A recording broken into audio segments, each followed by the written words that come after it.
Hello, I'm sorry it took me so long to get this video out to you. Uh, I have a lot of excuses, but I'm not gonna give them. I'm just gonna say I was late, and I'm gonna try to really work on my scheduling, and that's probably one of the most important things that I need to be doing as far as my professional development.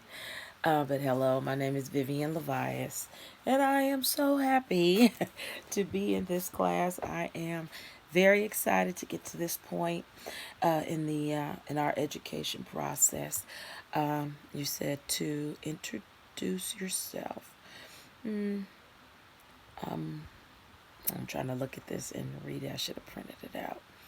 But the introduce yourself to me, and I know all the classmates. I do.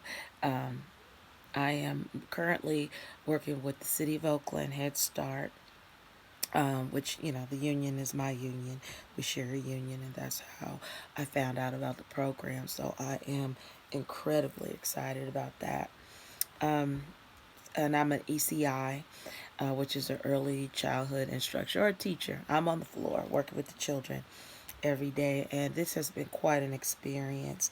I've been working with children. I started out at Chabot College in 1999, and I finished about 27 to 28 ECE units by 1995, and I had started working out in the field, and then shortly after that, I went into family daycare.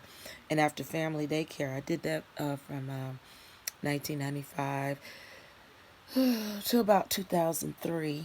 And in 2003, I migrated over to Alameda Head Start. And after Alameda, I went to Berkeley for a few minutes, about 6 months.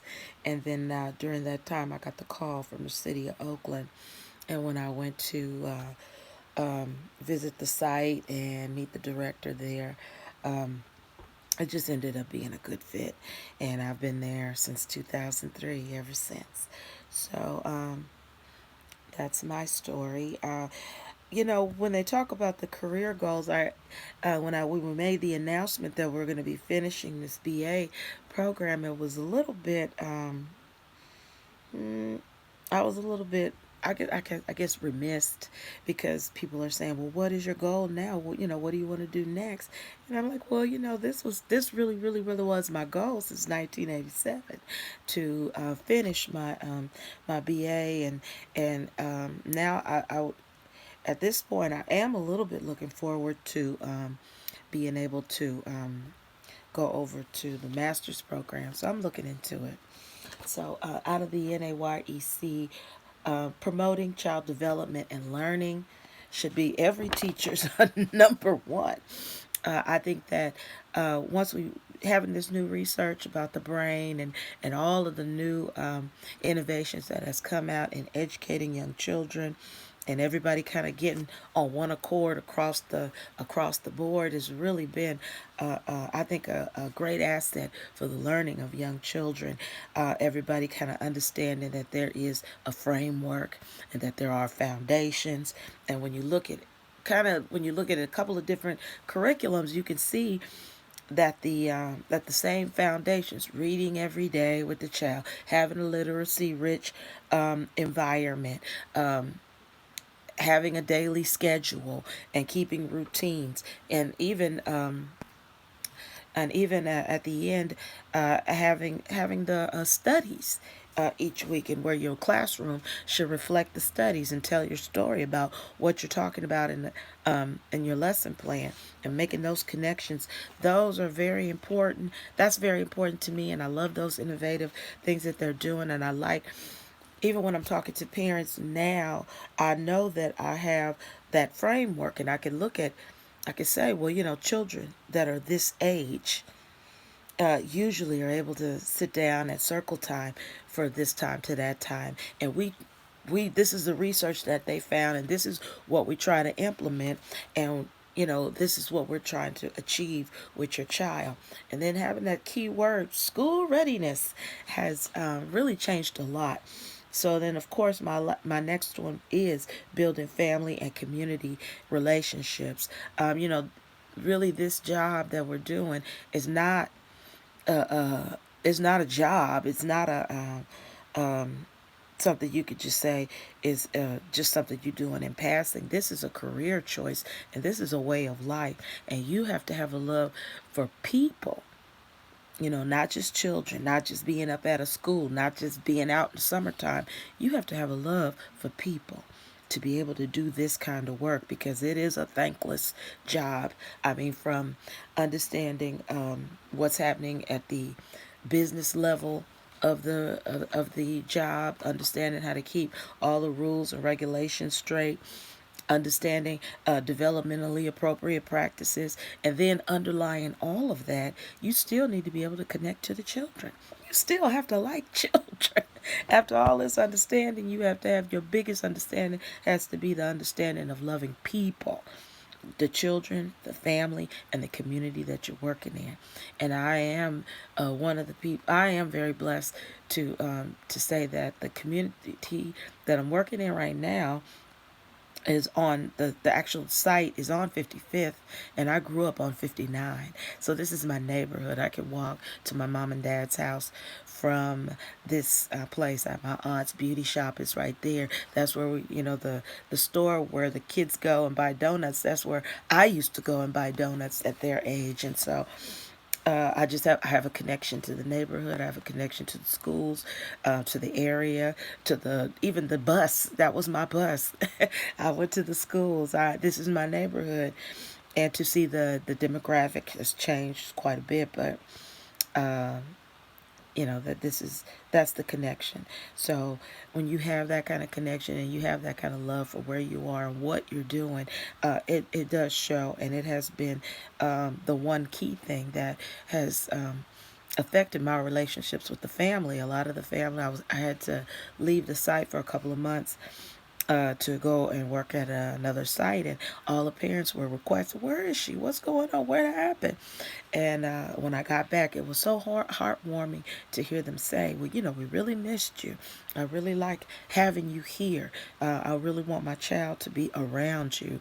And those kind of words really resonate in my spirit, because it says to me that I'm doing something that is right, that I'm making that connection with the families, and that is what I intend to do. That is my intention. I want to be intentional with that, absolutely. I guess the last one would be understanding, having the using the content knowledge, and using and making that curriculum be meaningful. We just went through a federal review, and recently we've switched over to Creative Curriculum Gold.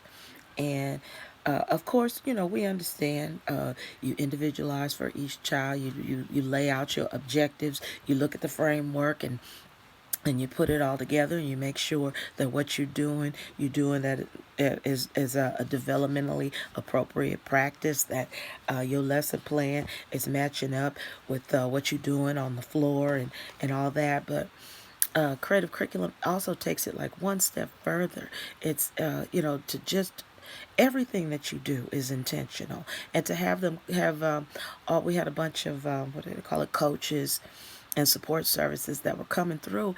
And one thing she asked me was like, well, of course, in the manipulatives area or art area, so many times we'll just have that Play-Doh, and the Play-Doh tools are there, and that's a standard, along with crayons and pencils and so forth.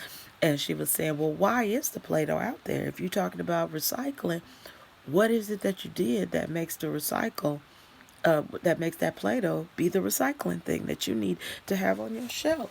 And then the whole time after that, then everything that I do now, I'm like, let me help. Let me make that connection. Let me tie that back into my lesson plan. Let me look at it. And now and because they were looking at me, and pushed me to look more at what creative curriculum was saying, looking at those learning cards, not just going over and skimming the Mighty Minute and doing it to the best of my ability. I mean, whatever I understood. I mean, I tried to really apply what they were doing. And when you really sit down and read it and go through it, you can see that even the way that they wrote the lesson plans is really a great way, because it starts with the introduction and the foundation and making those connections, even letters that you can send to the families. It even encourages us with different types of things to different types of ways to encourage parents to be a part of the program. Just recently with our lesson plan, we did recycling, and of course that was pretty easy to employ the parents with. But one thing I did challenge them to do was to start their recycling regime at home. Or what are you doing that is helping to reduce at least one thing? Is there something that you're reducing? And when we did that, the parents videotaped it at home, and they asked for some of the scraps and some extra glue and supplies. And we also even had a parent. They brought back artwork from home. One little boy he came up with. She used the orange bag as a net, and some paper and tape, and made him a fish net, and then made him a pretend fish bowl with construction paper and bottles. So it was fabulous, and the little child was so excited, and the parent was really happy to be able to do that. And every day that they walk in, I set it up on the mantle, and I have the little note card by it with the child's name, and what he did and what was his intention and what we were doing. I have the letter up there, so when they came through and they saw that, that was like, the absolute positive child family connection that you could do. And then also that was bringing the connecting, doing the homeschool connection with that curriculum.